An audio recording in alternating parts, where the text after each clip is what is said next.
Sa gitna ng makulay at magulong mundo ng mga social network sa China, isang kwento ng pag-ibig at pagdurusa ang nagbukas ng puso at isipan ng milyon-milyong tao. Isang binata na may palayaw na fat cat, isinilang noong 2003 sa Hunan, China, ay nagpakamatay dahil sa isang mapait na karanasang nagmula sa kanyang matinding damdamin. Ang kanyang kwento, punong-puno ng sakripisyo, pagkasawi, at trahedya, ay hindi lamang nagpakita ng kalupitan ng pag-ibig, kundi pati na rin ang kahalagahan ng pagmamahal mula sa pamilya at ang kakayahang mahalin ang sarili.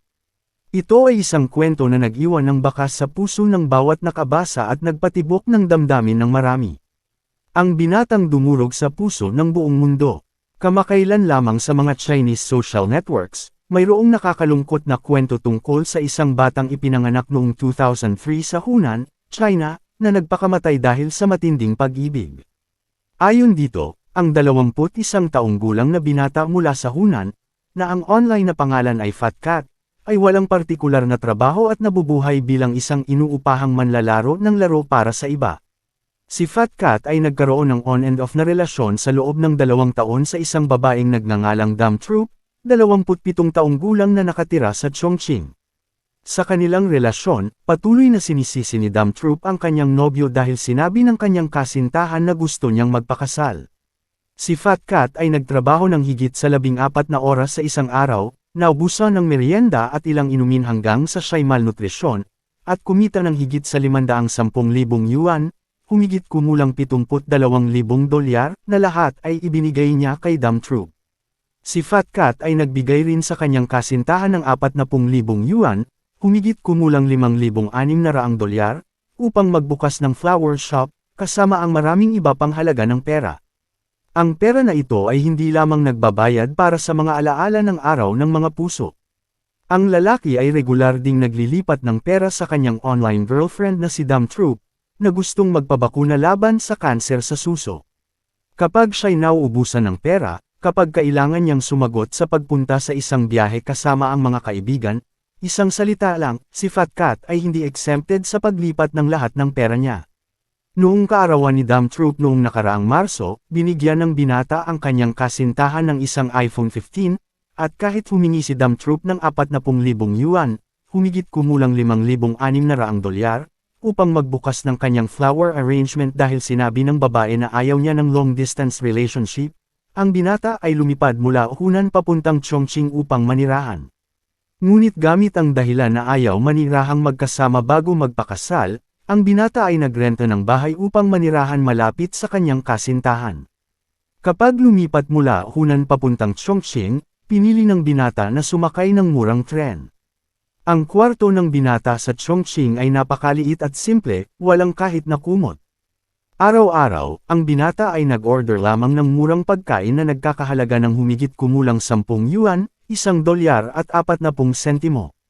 Minsan, dahil gusto niyang magtipid ng 5 beses na mas mababa sa 1 dolyar, pinapalampas niya ang pag-order ng pagkain. Ang avatar ni Fat Cat ay may phrase na, ayaw kumain ng gulay, gusto kumain ng McDonald's. Sa kabila ng kanyang malalim na damdamin, ang lahat ng natanggap niya mula sa taong mahal niya ay malamig na pagtrato. Kilala na dapat silang magparehistro ng kasal sa Mayo taong 2024, ngunit simula noong Abril, si Dam Troop ay nagpakita ng malamig na pakikitungo at gusto ng maghiwalay. Ang mga kaibigan ni Dam Troop ay nagpost pa ng impormasyon na inamin niya na gusto niya ang mga babae at nakipaghiwalay noong Abril ng nakaraang taon, ngunit dahil patuloy na naglilipat ng pera si Fat Cat, siya'y nagpatuloy sa relasyon.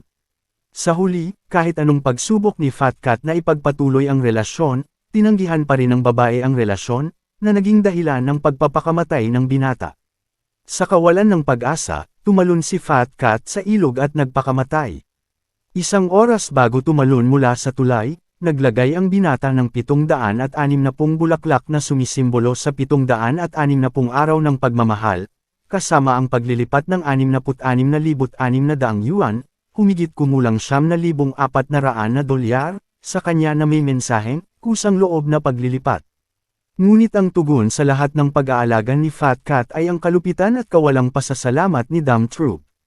Noong ika-16 ng Abril, 5 araw pagkatapos magpakamatay ni Fat Cat, nag-text si Damtroop at pinagalitan siya, kung patay ka na, bakit mo pa inilalantad ang aking pagkakakilanlan? Sinabi mo na mahal mo ako, ito ba ang pagmamahal mo? Sa kabaligtaran ng kawalang malasakit ni Damtroop, hindi mapigilan ng mga netizens na maawa kay Fat Cat. Pagkatapos may palabas ang kwento, maraming tao ang nag-order ng bulaklak, hamburger, milk tea, at iba pang pagkain upang ipadala sa tulay kung saan tumalon si Fat Cat. Umaasa sila na sa ganitong paraan ay maaalala at makakaramdam ng kaliwan ang binata sa kabilang buhay. Umaasa na kung may susunod na buhay, si Fat Cat ay matutong mahalin ang sarili. Kilalang ang mga magulang ni Fat Cat ay naghiwalay noong siya'y bata pa.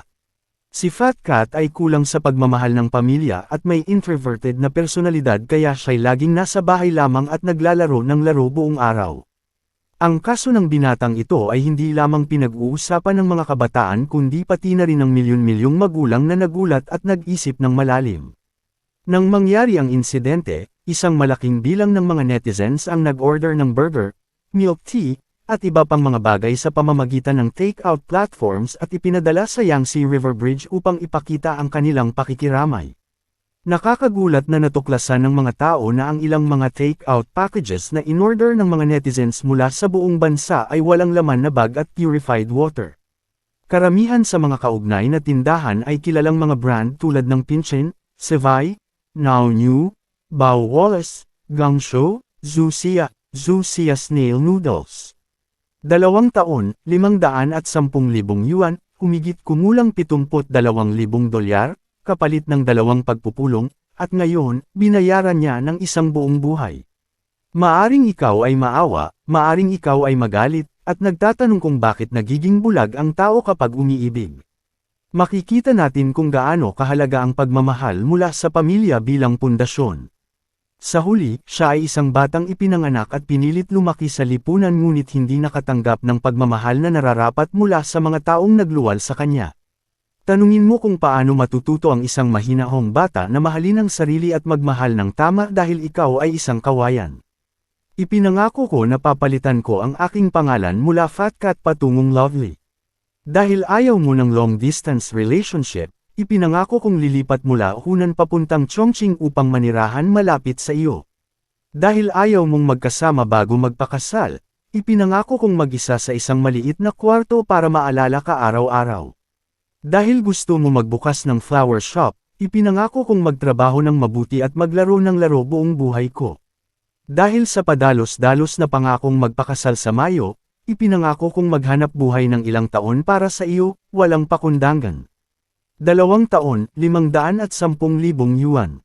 Humigit kumulang 72,000 dolyar, kapalit ng 2 pagpupulong, at ngayon, sa edad na 21, binayaran niya ng isang buong buhay. 760 bulaklak at 66,600 yuan, humigit kumulang 9,400 dolyar. Ngayon ang mga huling bagay na mayroon ako sa mundong ito, gusto ko pa ring ibalik lahat sa iyo. Ito ang aking kagustuhan, ito ang aking hiling, ito ang aking pagpili sa buhay na ito na mahalin ka ng lahat ng mayroon ako. Pagkatapos ng kwentong ito, ano ang nararamdaman mo? Nakikiramay ka ba sa binata sa kwentong ito? Sa pagtatapos ng trahedyang ito, tayo'y iniwang nagmumuni-muni sa mapait na realidad ng pag-ibig at pagdurusa. Ang kwento ni Fat Cat ay hindi lamang isang simpleng kwento ng pagkabigo, kundi isang malalim na paalala sa ating lahat. Ang pagmamahal na walang pag-iimbot ay dapat magmula muna sa sarili. Ang kanyang sakripisyo at pagdurusa ay nagsilbing aral na ang tunay na pagmamahal ay hindi nasusukat sa halaga ng material na bagay, kundi sa pagkalinga at respeto sa isa't isa. Sa bawat hibla ng kanyang kwento, makikita natin ang kahalagahan ng pagmamahal mula sa pamilya, na siyang nagiging pundasyon ng ating pagkatao. Ito rin ay nagsilbing paalala na sa pag-ibig, hindi dapat kalimutan ang sarili. Sa huli, ang pinakamahalagang aral na maaring makuha sa trahedyang ito ay ang pagyakap sa sariling halaga at ang kakayahang mahalin ang sarili bago magmahal ng iba. Kung may susunod na buhay, naway matutunan ni Fat Cat ang tunay na kahulugan ng pagmamahal, ang pagmamahal na nagmumula sa paggalang at pagpapahalaga sa sarili.